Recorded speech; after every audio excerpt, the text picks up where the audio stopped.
स्वागत है आप सभी का। खबर झारखंड का वक्त हुआ है। मैं रविंद्र सिंह आपके साथ बड़ी और अहम खबर से शुरुआत करेंगे बुलेटिन की। झारखंड में एक हफ्ते के लिए स्वास्थ्य सुरक्षा सप्ताह को और बढ़ाया गया है। अब 6 मई तक, यानी 6 मई सुबह 6 बजे तक स्वास्थ्य सुरक्षा सप्ताह लागू रहेगा। इसके साथ ही जो दुकानें 8 बजे रात तक खुलती थीं, उन्हें अब दोपहर 2 बजे तक ही खोलने का निर्देश जारी किया गया है। मुख्यमंत्री आवास में आपदा प्रबंधन विभाग की ये बैठक हुई, जिसमें फैसले लिए गए हैं।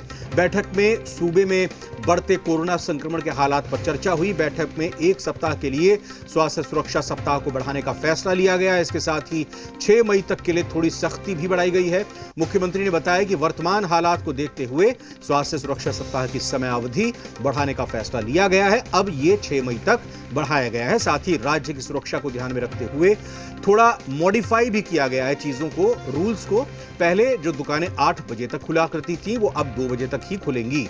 मूवमेंट करने की परमिशन जो है वो 3 बजे तक ही रहेगी, यानी कहीं बहुत जरूरी काम से जाना है, बाकायदा इसके लिए आपको प्रूफ भी देना होगा, बताना होगा अपनी बातों से, और डॉक्यूमेंट्री अगर कोई प्रूफ होगा तो और भी बेहतर होगा। ये जो मूवमेंट की परमिशन है वो 3 बजे तक रहेगी। 3 बजे के बाद से पूरी तरीके से चीज़ों को बंद कर दिया जाएगा। अब आगे आने वाले 1 हफ्ते में, जब साप्ताहिक सुरक्षा सप्ताह रहेगा 6 मई तक, इस दौरान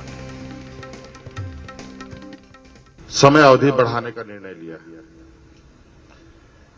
और वो मई 6/5/2021 तक बढ़ाया जाएगा, सुबह 6 बजे तक। और इस सुरक्षा, राज्य की सुरक्षा को ध्यान में रखते हुए इस स्वास्थ्य सुरक्षा सप्ताह को थोड़ा हम लोगों ने मॉडिफाई किया है। जो पहले 8 बजे तक चीजें खुली हुई थी, वो अब 2 बजे तक खुलेंगी। 3 बजे तक का मूवमेंट करने का परमिशन रहेगा और 3 बजे तक के बाद से पूरी तरीके से चीजें बंद कर दी जाएंगी। तो देखिए महत्वपूर्ण बातें क्या कही हैं मुख्यमंत्री हेमंत सोरेन ने। उन्होंने पहली बात तो यही कही कि 6 तारीख यानी 6 मई सुबह 6 बजे तक ये लॉकडाउन अब आगे बढ़ाया गया है। आपको बता दें कि पिछला लॉकडाउन, या कहें कि पिछला स्वास्थ्य सुरक्षा सप्ताह 22 अप्रैल से लेकर 29 अप्रैल तक लागू है, और अब 29 अप्रैल को चूंकि पहले स्वास्थ्य सुरक्षा सप्ताह की मियाद, उसकी समय सीमा, समय अवधि खत्म हो रही थी, तो ये आज जो बैठक हुई आपदा प्रबंधन समिति की, इसमें महत्वपूर्ण फैसला लेते हुए इस सुरक्षा स्वास्थ्य सप्ताह को 1 हफ्ते और बढ़ाया गया है। और साथ ही साथ ये भी कहा गया है कि जो दुकानें 8 बजे तक खुलती थी, वो अब दोपहर 2 बजे तक ही खुलेंगी।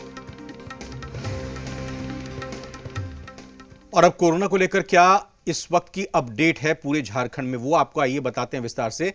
जो कोरोना का दायरा है वो बढ़ ही रहा है, रुक नहीं रहा है ना, इसमें ज़्यादा हम कमी देख रहे हैं। यहाँ कोरोना संक्रमण के इस साल के सारे रिकॉर्ड टूट रहे हैं। झारखंड में 6020 नए पॉजिटिव केस पिछले 24 घंटों में सामने आए हैं, जबकि 131 कोरोना संक्रमितों की मौत हो गई है। इसके साथ ही झारखंड में कोरोना पॉजिटिव मामलों की संख्या बढ़कर 2,13,414 हो गई है, जबकि अभी 51,252 मामले सक्रिय हैं। वहीं अब तक 1,59,916 कोरोना संक्रमित ठीक हो चुके हैं।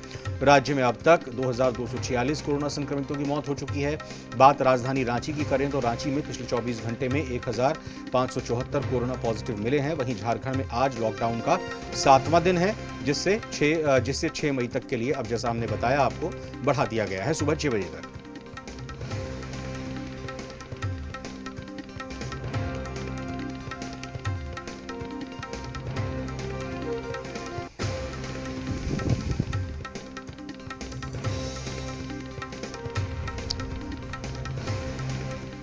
झारखंड में कोरोना संक्रमण की रफ्तार काफी तेज हो चुकी है। पिछले 24 घंटे की अगर हम बात करें तो 5500 के करीब पूरे राज्य से संक्रमित सामने आए हैं। वहीं 1700 के करीब राजधानी रांची से सिर्फ संक्रमित आए हैं।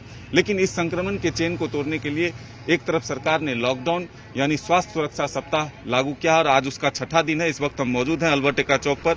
ये तस्वीर दिखाना चाहेंगे कि ठीक जिस तरह से शुरुआत के दिन से हम देख रहे थे कि स्वास्थ्य सुरक्षा सप्ताह की शुरुआत 22 अप्रैल से हुई थी, उसके बाद जिस तरह से सड़कें सुनसान नजर आ रही हैं, आज भी वही दृश्य है। जिनको आवश्यक काम है इसी के लिए वो बाहर निकल रहे हैं। लेकिन अगर हम आंकड़ों की बात करें तो राज्य में तकरीबन 50,000 के करीब जो पॉजिटिव एक्टिव मरीज हैं उनकी संख्या पहुंच चुकी है। साथ ही अगर पिछले 24 घंटे की बात करें तो राज्य में अब तक 24 घंटे में जो मौत के आंकड़े थे उसके सारे रिकॉर्ड टूट चुके हैं। 124 के करीब पूरे राज्य से संक्रमित मरीजों की पिछले 24 घंटे में मौत हुई है। तो ऐसे में स्वास्थ्य सुविधाओं को बढ़ाने की कोशिश तो की ही जा रही है, साथ ही संक्रमण के चेन को तोड़ने की भी कोशिश सरकार के द्वारा की जा रही है। अब हालांकि लोगों पर भी यह निर्भर करता है कि सरकार के गाइडलाइंस का कितना पालन करते हैं और कितनी जल्दी इस संक्रमण के चेन को तोड़ा जा सकता है।